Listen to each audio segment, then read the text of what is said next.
اعوذ باللہ من الشیطان الرجیم۔ میں پناہ مانگتا ہوں اللہ کی شیطان مردود سے۔ بسم اللہ الرحمن الرحیم۔ اللہ کے نام سے شروع جو نہایت مہربان بے حد رحم فرمانے والا۔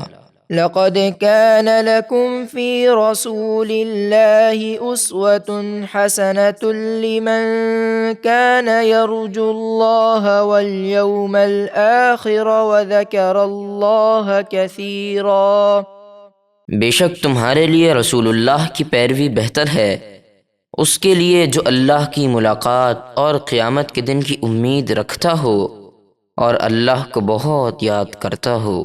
ولما رأى المؤمنون الأحزاب قالوا هذا ما وعدنا الله ورسوله وصدق الله ورسوله وما زادهم إلا إيمانا وتسليما۔ اور جب مسلمانوں نے کافروں کے لشکر دیکھے تو کہنے لگے یہ وہ ہے جس کا اللہ اور اس کے رسول نے ہم سے وعدہ فرمایا اور اللہ اور اس کے رسول نے سچ فرمایا، اور اس سے ان کا ایمان اور اللہ کی رضا پر راضی ہونا اور بڑھ گیا۔ من المؤمنین رجال صدقوا ما عاهدوا الله عليه فمنهم من قضى نحبه ومنهم من ينتظر وما بدلوا تبدیلا۔ ایمان والوں میں سے کچھ مرد ایسے ہیں جنہوں نے اللہ سے جو وعدہ کیا تھا اسے سچا کر دکھایا، تو ان میں سے کوئی شہید ہو کر اپنی نظر پوری کر چکا جیسے سید الشہداء حضرت حمزہ وغیرہ، اور ان میں سے کوئی شہادت کا انتظار کر رہا ہے جیسے حضرت عثمان غنی وغیرہ، اور وہ اپنے وعدے سے ذرا بھی نہ بدلے۔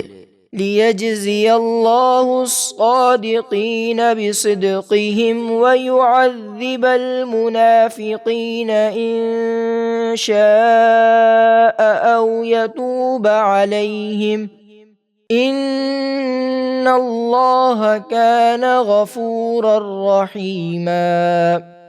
یہ سب اس لیے ہوا تاکہ اللہ سچوں کو ان کے سچ کا صلہ عطا فرمائے، اور اگر چاہے تو منافقوں کو عذاب دے یا انہیں توبہ کی توفیق دے، بے شک اللہ بہت بخشنے والا نہایت مہربان ہے۔